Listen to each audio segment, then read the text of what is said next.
माझ्या आयुष्यात मी अशा अनेक चिंता केल्या आहेत ज्या प्रत्यक्षात कधीच घडल्या नाहीत. मार्क ट्वेन यांचं हे अतिशय प्रसिद्ध वाक्य आहे. हो ना, अगदी अचूक वाक्य आहे हे. हो ना. हे वाक्य ऐकल्यावर असं वाटतं की जणू त्यांनी आपल्या सर्वांच्याच मनात जो गोंधळ असतो तो एका वाक्यात मांडलाय. म्हणजे रात्री झोपताना अचानक डोक्यात विचारांचं चक्र सुरू होणं किंवा एखाद्या साध्या निर्णयावर तासनतास विचार करत बसणं, हा अनुभव कुणालाही नवा नाही. तर पुस्तक कट्टा या आपल्या YouTube चॅनलवर आज आपण याच मानसिक चक्रव्यूहाचा सविस्तर आढावा घेणार आहोत. नक्कीच. आणि आजच्या या सखोल चर्चेसाठी आपण माइल्स निस्का यांच्या दी आर्ट ऑफ लेटिंग गो या अप्रतिम पुस्तकाची निवड केली आहे. हो, आणि या पुस्तकातील पहिल्या प्रकरणावर म्हणजेच अंडरस्टँडिंग ओव्हर थिंकिंग किंवा अतिविचार समजून घेणे यावर आपण आज लक्ष केंद्रित करणार आहोत. या चर्चेचं मुख्य उद्दिष्ट हे आहे की अतिविचारांचा हा जो गुंता आहे तो मुळात तयार कसा होतो आणि त्यातून मानसिक स्पष्टता मिळवण्यासाठी कोणत्या ठोस रणनीती वापरता येतील हे समजून घेणे. ट्वेन यांचं ते सुरुवातीचं वाक्य खरंच खूप सूचक आहे बघा. कारण विचार करणं आणि अतिविचार करणं या दोन पूर्णपणे वेगळ्या गोष्टी आहेत आणि बऱ्याचदा माणसाला यातील सीमारेषात समजत नाही. या पुस्तकात निस्का यांनी ॲलन वॉट्स यांचे खूप छान वचन दिलंय. कोणतं वचन? वॉट्स म्हणतात, जो माणूस सतत विचार करत असतो त्याच्याकडे विचारांशिवाय विचार करण्यासारखे काहीच उरत नाही आणि तो वास्तवापासून दूर जातो. बापरे, हे खूपच सखोल आहे. होय, कारण जेव्हा मेंदू फक्त विचारांवरच विचार करू लागतो ना, तेव्हा तो वास्तवाशी असलेला संपर्क पूर्णपणे तोडून टाकतो. अतिविचार ही एक अशी अवस्था आहे जिथे विचारांची निर्मिती तर प्रचंड वेगाने होते, पण त्यातून प्रत्यक्ष निष्पन्न काहीच होत नाही. म्हणजे हे एखाद्या चिखलात रुतलेल्या गाडीसारखं आहे का, जिथे गाडीचं इंजिन पूर्ण ताकदीने फिरतंय, चाकं गोल गोल फिरतायत, आजूबाजूला चिखल उडतोय, प्रचंड आवाज होतोय, पण गाडी एक इंचही पुढे सरकत नाहीये. अगदी तसंच. हे रूपक परिस्थिती एकदम अचूक स्पष्ट करते. ऊर्जा पूर्ण खर्च होतीये पण प्रगती शून्य आहे. या उलट सखोल विचार किंवा ज्याला आपण डीप थिंकिंग म्हणतो ते समस्येवर तोडगा काढण्यासाठी जाणीवपूर्वक केलेलं असतं. म्हणजे त्याला एक दिशा असते. बरोबर. सखोल विचार हा मेंदूच्या त्या भागात होतो जो तर्क आणि समस्या सोडवण्याशी जोडलेला असतो, पण अतिविचार हा मेंदूच्या ॲमिग्डाला या भीती आणि धोक्याची जाणीव करून देणाऱ्या भागातून नियंत्रित होतो. तिथे फक्त धोक्याचे इशारे असतात, उपाय नसतात. सखोल विचार आपल्याला उपायाकडे घेऊन जातो, तर अतिविचार आपल्याला त्याच चिखलात अडकवून ठेवतो. पण इथे मला एक प्रश्न पडतो. अनेकदा माणसाला स्वतःलाच असं वाटत असतं की अरे मी अतिविचार करत नाहीये, मी तर फक्त भविष्याचं प्लॅनिंग करतोय. हा खूप जणांचा गैरसमज असतो. हो ना. मग आपण खरोखरच समस्येवर उपाय शोधण्यासाठी तयारी करत आहोत की केवळ एकाच विचाराच्या चक्रव्यूहात अडकलो आहोत, हे नक्की ओळखायचं कसं? प्लॅनिंग आणि अतिविचार यातली सीमारेषा कशी ठरवायची? हा एक अतिशय उत्कृष्ट आणि कळीचा प्रश्न आहे. हे ओळखण्याची एक सोपी खूण म्हणजे त्या विचाराचा अंतिम टप्पा काय आहे हे पाहणे. स्वतःला तपासून पाहणे की हे जे विचार सुरू आहेत ते शेवटी एखाद्या कृतीकडे किंवा निर्णयाकडे घेऊन जात आहेत का? म्हणजे ॲक्शन ओरिएंटेड आहेत का असं? अगदी बरोबर. जर त्यातून मी आता हे पाऊल उचलणार असा निष्कर्ष निघत असेल तर ते 100% प्लॅनिंग आहे. पण जर विचार केवळ असं झालं तर काय किंवा तसं झालं तर काय अशा अनंत काल्पनिक परिस्थितींवर आधारित असतील आणि त्यातून कोणताही ठोस मार्ग निघत नसेल तर तो अतिविचार आहे. अतिविचार हा कायम भीतीवर पोचला जातो, तर प्लॅनिंग हे प्रत्यक्ष कृतीवर भर देतं. हे खूपच स्पष्ट करणार आहे बघा. म्हणजे अतिविचार हे कृतीचं लक्षण नसून अडकून पडण्याचं लक्षण आहे. आता आपण या समस्येचं मूळ समजून घेतलं, पण हा अतिविचार प्रत्यक्ष वागण्यात कसा दिसून येतो? कारण प्रत्येक जण एकाच पद्धतीने तर अतिविचार करत नसेल ना? नाही, अजिबात नाही. माइल्स निस्का यांनी अतिविचारांचे 3 मुख्य साचे अतिशय उत्तम प्रकारे उलगडून दाखवले आहेत. त्यांनी या समस्येचे वर्गीकरण 3 वेगवेगळ्या काळात केले आहे: भविष्य, भूतकाळ आणि वर्तमान. यातला पहिला प्रकार आहे भविष्याची चिंता, ज्याला ते फ्युचर ट्रिपिंग म्हणतात. फ्युचर ट्रिपिंग म्हणजे भविष्यात जाण्याची ट्रिप. हे नक्की काय असतं? हो, पण ही ट्रिप अतिशय नकारात्मक असते. यामध्ये माणूस सतत भविष्यातील सर्वात वाईट परिणामांचा म्हणजेच वर्स्ट केस सिनारिओचा विचार करत असतो. आपला मेंदू उत्क्रांतीच्या प्रक्रियेत असा तयार झालाय की तो सतत धोक्याचा शोध घेत असतो, जेणेकरून तो आपल्याला वाचवू शकेल. म्हणजे मेंदूची ती एक अलार्म सिस्टीम आहे. बरोबर. पण फ्युचर ट्रिपिंगमध्ये हा अलार्म बिघडतो. उदाहरणार्थ, जर एखाद्या व्यक्तीला ऑफिसमध्ये बॉसने फक्त केबिनमध्ये बोलवलं तर तिचा मेंदू थेट निष्कर्षावर उडी मारतो की माझी नोकरी जाणार आहे. बापरे, एका साध्या बोलवण्यावरून एवढा मोठा निष्कर्ष. हो, आणि विचार तिथेच थांबत नाहीत. मग नोकरी गेली तर काय होईल, गृहकर्ज कसं फेडता येईल, मुलांची फी कशी भरणार, इथपासून ते थेट रस्त्यावर येण्याची भीती वाटण्यापर्यंतचे विचार अगदी सेकंदात मनात येतात. या सगळ्या प्रक्रियेत ती व्यक्ती वर्तमानातील काम सोडून एका काल्पनिक भीतीच्या ओझ्याखाली दबून जाते. अरे रे, म्हणजे बॉसने कदाचित नवीन प्रोजेक्ट देण्यासाठी बोलावलं असेल, पण व्यक्ती डोक्यातल्या डोक्यात रस्त्यावर सुद्धा आली. हा मेंदूचा स्वतःलाच दिलेला एक अनावश्यक धोका आहे. पण मग जसं भविष्याचं आहे तसं भूतकाळाचे काही असतं का? अनेक लोक तर जुन्याच गोष्टी उकरत बसतात. हो, आणि तोच अतिविचाराचा दुसरा प्रकार आहे, ज्याला पुस्तकात र्युमिनेटिंग ऑन द पास्ट किंवा भूतकाळातील घटनांवर रवंथ करणे असं म्हटलंय. जशी गाय खाल्लेलं अन्न पुन्हा तोंडात आणून रवंथ करते, तसाच मेंदू जुन्या घटना पुन्हा पुन्हा चघळत बसतो. हे रवंथ करणं खरोखरच खूप वेदनादायी असतं. पण मला सांगा, माणूस असं का करतो? जे घडून गेले ते बदलता येत नाही हे मेंदूला माहीत नसतं का? मेंदूला माहीत असतं, पण त्याला वाटतं की जर आपण त्या घटनेचं पुन्हा पुन्हा विश्लेषण केलं तर कदाचित आपण त्यातून काहीतरी वेगळा अर्थ काढू शकू किंवा ती भावना बदलू शकू. म्हणजे जुन्याच वादांची पुन्हा उजळणी करायची? अगदी. एखादा संपलेलं नातं असेल किंवा मित्रासोबत झालेला वाद असेल तर मेंदू सतत तेच संवाद डोक्यात प्ले करत राहतो. मी तेव्हा असं का बोललो, किंवा मी हे उत्तर द्यायला हवं होतं. या सततच्या विचारामुळे कोणतीही नवी माहिती मिळत नाही, तर फक्त स्वतःबद्दल अपराधीपणाची भावना आणि पश्चाताप वाटायला लागतो. रुमिनेशन हे एकाच चुकीसाठी माणसाला 1000 वेळा शिक्षा देत राहतं. म्हणजे भविष्यकाळात भीती आणि भूतकाळात अपराधीपणा हे दोन्ही प्रकार माणसाला वर्तमानात जगू देत नाहीत. पण मला वाटतं तिसरा जो प्रकार आहे तो वर्तमान काळाशी निगडीत असणार. बरोबर ओळखलं. तिसरा प्रकार आहे विश्लेषणातील अडकणे, ज्याला मानसशास्त्रात ॲनालिसिस पॅरालिसिस म्हणतात. हा प्रकार वर्तमानातील निर्णय प्रक्रियेशी जोडलेला आहे. हे समजवण्यासाठी मी एक साधं रूपक वापरते बघा, कारण ॲनालिसिस पॅरालिसिस हा शब्द थोडा जड वाटतो. समजा एखादी व्यक्ती सुपरमार्केटमध्ये गेली आहे आणि तिला फक्त एक साधी टूथपेस्ट घ्यायची आहे. अगदी रोजच्या जीवनातलं उदाहरण. हो ना, पण तिथे गेल्यावर समोर 50 वेगवेगळ्या प्रकारच्या टूथपेस्टचे ब्रँड्स आहेत. कोणी म्हणतं यात मीठ आहे, कोणी म्हणतं यात लिंबू आहे, कोणी सेन्सिटिव्हिटीचा दावा करतं. ती व्यक्ती प्रत्येक बॉक्स हातात घेते, त्यातील घटक वाचते, किमतीची तुलना करते आणि मग गोंधळून जाते. अगदी. ती इतकी गोंधळून जाते की 15-20 मिनिटं तिथेच उभी राहते.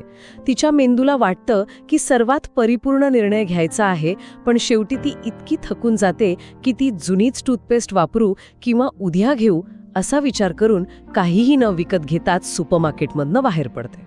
हे उदाहरण अगदी तंतोतंत लागू पडतं. हाच तो विश्लेषणातील गुंता. जेव्हा समोर खूप जास्त माहिती किंवा पर्याय असतात, तेव्हा आपला मेंदू चुकीचा निर्णय घेण्याच्या भीतीने पार गोठून जातो. याच ॲनालिसिस पॅरालिसिसमधनं बाहेर पडण्याचं पुस्तकात सारा नावाच्या एका शिक्षिकेचं खूप सुंदर उदाहरण दिलंय. साराची गोष्ट काय आहे नक्की? सारा रोज सकाळी शाळेत जाण्यापूर्वी प्रचंड तणावाखाली असायची. तिला सतत वाटायचं की ती विद्यार्थ्यांच्या अपेक्षा पूर्ण करू शकणार नाही, तिचे धडे कंटाळवाणे असतील किंवा तिचं काहीतरी चुकेल. पण ती तर एक शिक्षिका होती ना, तिला तर रोजच शिकवायचं असतं, मग रोज नवीन भीती का? कारण तिचा मेंदू एका इम्पोस्टर सिंड्रोममध्ये अडकला होता. तिला वाटायचं की ती या पदासाठी योग्य नाही आणि कोणीतरी तिचा खोटेपणा उघड करेल. टेबलवर वही सापडत नसेल तरी तिची धडधड वाढायची, तिला घाम फुटायचा. बापरे, हे तर खूपच त्रासदायक आहे. हो, पण निस्का यांच्या पुस्तकात दिलेल्या साधनांचा वापर करून साराने यातून मार्ग काढला. तिने ओळखलं की तिचा ट्रिगर परिपूर्णतेचा अट्टहास आहे. तिने स्वतःला समजावलं की मला जगातील सर्वोत्तम शिक्षिका होण्यापेक्षा आजच्या दिवसापुरती एक चांगली आणि उपलब्ध शिक्षिका व्हायचंय. म्हणजे तिने अपेक्षा वास्तववादी केल्या. अगदी. हळूहळू योग्य सरावाने तिने आपल्या भीतीचं रूपांतर शांततेत आणि उत्साहात केले. साराचं हे उदाहरण खूपच प्रेरणादायी आहे बघा. आणि मला या पुस्तकाची एक गोष्ट विशेष जाणवली, ती म्हणजे निस्का यांनी वन साइज फिट्स ऑल असा दृष्टिकोन ठेवलेला नाही. त्यांनी पर्सनलाइज्ड रणनीतीवर भर दिला आहे. होय, हे या पुस्तकाचं एक मोठं बलस्थान आहे. त्यांनी कॉर्पोरेट कर्मचारी आणि कॉलेजच्या विद्यार्थ्यांची अगदी वेगळी उदाहरणं दिली आहेत. म्हणजे प्रत्येकाचा उपाय वेगळा असतो का? हो ना. इजा कॉर्पोरेट कर्मचाऱ्याला कामाच्या ताणातून बाहेर पडण्यासाठी घर आणि ऑफिसमध्ये स्पष्ट मानसिक आणि भौतिक सीमा आखण्याची गरज असते. लॅपटॉप बंद केला की ऑफिसचे विचार बंद, असा नियम त्याला लावावा लागतो. दुसरीकडे एका कॉलेजच्या विद्यार्थ्याला डेडलाईन्स आणि अभ्यास यांचं व्यवस्थापन करण्यासाठी टाईम मॅनेजमेंटची गरज असते. प्रत्येकाची कारणं वेगळी, त्यामुळे मार्गही वैयक्तिक रूप असला पाहिजे. हे अगदी योग्य आहे, पण मला एका दुसऱ्या मुद्द्याकडे लक्ष वेधायचं आहे. आतापर्यंत आपण अतिविचाराबद्दल असं बोलत होतो जणू तो फक्त मेंदूच्या आत चालणारा एक खेळ आहे. बऱ्याचदा लोकांना वाटतं की विचार करणं ही फक्त मनाची प्रक्रिया आहे आणि शरीर पूर्णपणे सुरक्षित असतं. हा एक खूप मोठा आणि धोकादायक गैरसमज आहे. अतिविचार फक्त डोक्यात थांबत नाही, तो आपल्या संपूर्ण शारीरिक आणि मज्जासंस्थेवर हल्ला करतो. म्हणजे शरीराला पण याचा फटका बसतो. नक्कीच. जेव्हा आपण एखाद्या काल्पनिक धोक्याचा अतिविचार करत असतो, समजा नोकरी जाईल या विचारात आहोत, तेव्हा आपला मेंदू हा धोका काल्पनिक आहे हे ओळखू शकत नाही. त्याला वाटतं की समोर खरोखरच एखादा वाघ उभा आहे आणि त्यामुळे शरीर एका फाईट ऑर फ्लाईट म्हणजेच लढा किंवा पळ काढा या अलर्ट मोडमध्ये जातं. म्हणजेच मेंदू शरीराला युद्धासाठी तयार करतो, पण प्रत्यक्ष युद्ध कुठेच नसतं. मग शरीराचं काय होतं? प्रत्यक्ष युद्ध नसल्यामुळे ती सगळी ऊर्जा आणि रसायने शरीरातच साठून राहतात. मज्जासंस्था सतत कॉर्टिसॉल आणि ॲड्रेनालिन या स्ट्रेस हॉर्मोन्सचा स्त्राव करत राहते. बापरे, याचे खूप वाईट परिणाम होत असतील. हो तर. सतत डोकेदुखीचा त्रास होतो, मान आणि पाठीच्या स्नायूंमध्ये प्रचंड ताण निर्माण होतो, झोप उडते. सर्वात गंभीर म्हणजे दीर्घकालीन हृदयविकाराचा धोका वाढतो. आणि मानसिक पातळीवर सांगायचं तर यामुळे बर्नआउट किंवा प्रचंड मानसिक थकवा येतो. माणसाची सगळी ऊर्जाच संपून जाते. हे ऐकून मला एक नवीन रूप सुचते. म्हणजे अतिविचार हा केवळ एक मानसिक सवय नसून तो आपल्या मोबाईलमधल्या त्या अदृश्य ॲपसारखा आहे, जो बॅकग्राऊंडला सतत सुरू असतो. आपण स्क्रीनवर काहीही करत नसलो तरी तो ॲप आतून फोनची बॅटरी ड्रेन करत असतो आणि अचानक दुपारी 2 वाजताच फोन बंद पडतो. माणसाचंही तसंच होता ना? हे रूप अतिशय समर्पक आहे. तो अदृश्य ॲप शरीराची ऊर्जा तर संपवतोच, पण तो थांबत नाही. तो आपल्या नात्यांनाही आतून खोखरतो. अतिविचार हा कोणत्याही निरोगी नात्याचा सर्वात मोठा शत्रू आहे.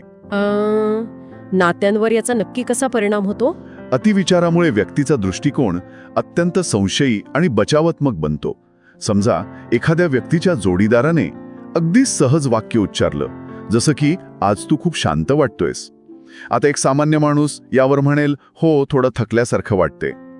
हे तर अगदी साधं संभाषण आहे. पण अतिविचार करणारी व्यक्ती या वाक्याचं इतकं खोल विश्लेषण करते की तिला ती स्वतःवरची टीका वाटू लागते. तिचा मेंदू म्हणतो, शांत वाटतोय म्हणजे मी एरवी खूप बडबड करतो का? याला माझ्याशी बोलायचं नाहीये का? बापरे, एका साध्या वाक्याचा एवढा अनर्थ. होय. आणि या चुकीच्या अर्थामुळे ती व्यक्ती रागाने उत्तर देते. यातून मग गैरसमज वाढतात, अनावश्यक वाद निर्माण होतात आणि सर्वात दुर्दैवी म्हणजे नात्यात अविश्वास निर्माण होतो. मग अशा वेळी यावर उपाय काय? हा ताण कसा दूर करायचा? यावर सर्वात प्रभावी उपाय म्हणजे ओपन डायलॉग किंवा मनमोकळा संवाद. जोडीदारासोबत आपल्या या अतिविचाराच्या प्रवृत्तीबद्दल प्रामाणिकपणे बोलणं खूप गरजेचं आहे. मला सध्या या गोष्टीची चिंता वाटतेय हे सांगितल्यास गैरसमज टळतात आणि नात्यात एक सुरक्षित वातावरण तयार होतं. हे खरोखरच खूप महत्वाचं आहे. संवादाने अनेक गुंते सुटू शकतात. आता आपण या सविस्तर आढाव्याच्या सर्वात महत्वाच्या टप्प्यावर आलो आहोत. आपण समस्येची व्याप्ती पाहिली, त्याचे प्रकार पाहिले, परिणामही पाहिले. पण आता मुख्य प्रश्न, या चक्रव्यूहातून प्रत्यक्ष बाहेर कसं पडायचं? पुस्तकात यासाठी काय उपाययोजना सुचवल्या आहेत? निस्काय यांनी यासाठी एक अतिशय स्पष्ट आणि टप्प्याटप्प्याने जाणारी पद्धत दिली आहे. यातून बाहेर पडण्याची सर्वात पहिली पायरी म्हणजे स्वतःचे ट्रिगर्स ओळखणे. म्हणजे ज्या गोष्टींमुळे हा विचारांचा स्फोट होतो त्या गोष्टी ओळखणे. अगदी बरोबर. हे ट्रिगर्स मुख्यत्वे 3 प्रकारचे असू शकतात. पहिले म्हणजे बाह्य परिस्थिती, जसं की ऑफिसमधल्या कामाचा प्रचंड ताण किंवा ट्रॅफिकमध्ये अडकणे. दुसरे म्हणजे भावनिक प्रतिक्रिया, जसं की स्वतःबद्दल कमी आत्मविश्वास वाटणे. आणि तिसरे म्हणजे स्वतःच्या सवयी, जसं की रात्री झोपण्यापूर्वी सतत बातम्या पाहत राहणे. पण बघा, माणसाला स्वतःचे ट्रिगर्स ओळखणं एवढं सोपं असतं का? अनेकदा रागात असताना आपल्यालाच कळत नाही की सुरुवात कुठून झाली. यासाठी काही खास पद्धत आहे का? नक्कीच आहे. यासाठी निस्का थॉट जर्नल म्हणजेच विचारांची नोंदवही ठेवण्याचा अत्यंत प्रभावी सल्ला देतात. जेव्हा अतिविचार सुरू झाल्यासारखं वाटेल तेव्हा ते विचार कागदावर लिहून काढले पाहिजेत. याने काय होतं? म्हणजे डोक्यातले विचार कागदावर काढल्याने खरंच फरक पडतो? 100% पडतो. कारण जेव्हा विचार डोक्यात असतात तेव्हा ते ढगांसारखे आकारहीन वाटतात. पण जेव्हा तुम्ही ते लिहून काढता तेव्हा ते शब्दांच्या चौकटीत बंदिस्त होतात. तुम्ही त्यांना बाहेरून पाहू शकता आणि तुम्हाला एक पॅटर्न दिसायला लागतो. म्हणजे समजायला लागतं की नक्की कोणत्या वेळेला त्रास होतोय. बरोबर. एकदा ट्रिगर ओळखला की मग निस्का यांच्या 35 पायऱ्यांच्या मार्गदर्शिकेतील पुढच्या पायऱ्या वापरता येतात. त्यातली पहिली पायरी आहे सजगतेचा सराव किंवा माइंडफुलनेस प्रॅक्टिसेस. पण मला इथे थोडा वेगळा विचार मांडावासा वाटतो. माइंडफुलनेस हा शब्द आजकाल खूपच वापरला जातो. पण हे वैज्ञानिकदृष्ट्या नक्की कसं काम करतं? नुसतं डोळे मिटून बसल्याने खरंच काही होतं का? हा अतिशय रास्त आक्षेप आहे. माइंडफुलनेस म्हणजे नुसतं डोळे मिटून बसलं नाही, ती मज्जासंस्थेला शांत करण्याची एक बायोलॉजिकल प्रोसेस आहे. निस्का सुचवतं की दिवसाची सुरुवात फक्त 5 मिनिटांच्या जाणीवपूर्वक श्वासोच्छवासाच्या सरावाने करावी. हो, त्याने काय होतं शरीरात? जेव्हा आपण श्वासावर लक्ष केंद्रित करतो तेव्हा शरीरातील पॅरासिम्पथेटिक नर्वस सिस्टीम सक्रिय होते. ही सिस्टीम मेंदूला संदेश पाठवते की सगळं सुरक्षित आहे, धोका नाही. यामुळे कॉर्टिसॉलची पातळी खाली येते आणि मेंदू वर्तमानात स्थिर होतो. अरे वाह! म्हणजे हे शरीराच्या हार्डवेअरचा वापर करून सॉफ्टवेअर शांत करण्यासारखं आहे. आणि दुसरी पायरी कोणती? दुसरी पायरी आहे वास्तविक ध्येय निश्चित करणे. मगाशी आपण ॲनालिसिस पॅरालिसिस पाहिला, त्यावर हा उपाय आहे. कोणतंही मोठं काम छोट्या भागांत विभागणे. पुस्तकात एक सुंदर वाक्य आहे, "An ounce of action is worth a pound of analysis." म्हणजेच विश्लेषणाच्या भारापेक्षा कृतीचा 1 अंश अधिक मोलाचा असतो. हे वाक्य तर अक्षरशः फ्रेम करून भिंतीवर लावायला हवं. कृती करणे हे विचारांच्या चक्रातून बाहेर पडण्याचं सर्वात मोठं शस्त्र आहे. अगदी बरोबर. आणि तिसरी अतिशय महत्वाची पायरी आहे व्यावसायिक मदत घेणे. जेव्हा स्वतःचे प्रयत्न कमी पडतात तेव्हा थेरपिस्टची मदत घेण्यास संकोच करू नये. यात CBT म्हणजेच कॉग्निटिव्ह बिहेव्हियरल थेरपी अत्यंत प्रभावी ठरते. या CBT मध्ये नक्की काय केलं जातं? यामध्ये व्यक्तीला स्वतःच्याच विचारांना एका वकिलासारखं आव्हान देणं शिकवलं जातं. समजा विचार आला की मी पूर्णपणे अपयशी ठरणार आहे, तर स्वतःला थांबवायचं आणि विचारायचं की या भीतीसाठी माझ्याकडे काय पुरावा आहे. म्हणजे स्वतःच्याच विचारांची उलट तपासणी घेणं. हो, हे खूपच प्रॅक्टिकल आहे. होय. आणि याशिवाय पुस्तकात वरी टाइम हे एक अतिशय अनोखं तंत्र सुचवलं आहे. एक सेकंड, इथे मला एक शंका आहे. तुम्ही म्हणालात वरी टाइम किंवा चिंता करण्याची वेळ निश्चित करणे. म्हणजे दिवसातील एक ठराविक वेळ फक्त चिंता करण्यासाठी राखून ठेवायची? हे पटायला थोडं कठीण जातंय. आपण अक्षरशः चिंतेला अपॉइंटमेंट देत आहोत. तुमचा हा प्रश्न स्वाभाविक आहे. हे वरवर पाहता विचित्र वाटू शकतं, पण मानसशास्त्रीय दृष्ट्या हे कंपार्टमेंटलायझेशन नावाचं प्रभावी तंत्र आहे. आपण मेंदूला चिंता करू नकोस असं सांगून चिंता थांबवू शकत नाही. पण जेव्हा आपण चिंतेला एक ठराविक वेळ देतो, समजा संध्याकाळी 5 वाजताची 15 मिनिटं, तेव्हा आपण मेंदूला एक शिस्त लावतो. पण समजा सकाळी 11 वाजता एखादा चिंतेचा विचार आला तर काय करायचं? तर आपण तो विचार एका कागदावर लिहून ठेवायचा आणि मेंदूला सांगायचं की आपण यावर आत्ता नाही तर संध्याकाळी 5 वाजता सविस्तर विचार करू. यामुळे मेंदूला शांतता मिळते, कारण त्याला माहीत असतं की समस्येकडे दुर्लक्ष केलं जात नाहीये. आणि मग संध्याकाळी 5 वाजता खरंच एवढी चिंता वाटते का? आश्चर्याची गोष्ट म्हणजे जेव्हा 5 वाजता तेव्हा तो सकाळचा विचार तितकासा भयानक वाटतच नाही. यामुळे दिवसाचा उरलेला वेळ चिंतामुक्त राहतो. अरे वा! म्हणजे हे एका मोठ्या बॉक्समध्ये सगळ्या चिंताग्रस्त गोष्टी कोंबून तो बॉक्स दिवसभर बंद ठेवण्यासारखा आहे. हे खरोखरच हुशार तंत्र वाटतंय. होय. आणि या सर्व उपायांसोबतच आणखी एक महत्वाची गोष्ट म्हणजे माहितीचे सेवन मर्यादित करणे. सोशल मीडिया आणि सतत येणाऱ्या बातम्या यामुळे मेंदूवर माहितीचा प्रचंड भडीमार होतो. त्यामुळे स्क्रीन टाइम मर्यादित करणं आवश्यक आहे. पाहिले, या संपूर्ण चर्चेचा गोषवारा द्यायचा झाला तर अतिविचार ही काही जन्मठेप नाही, ती फक्त एक सवय आहे. आणि सजगता, स्वतःबद्दलची करुणा आणि छोट्या कृतींमधून आपण आपल्या मेंदूला पुन्हा प्रशिक्षित करू शकतो. अगदी परिपूर्ण सारांश आहे हा. स्वतःशी प्रेमाने वागणे आणि वेळ देणे खूप महत्वाचे आहे.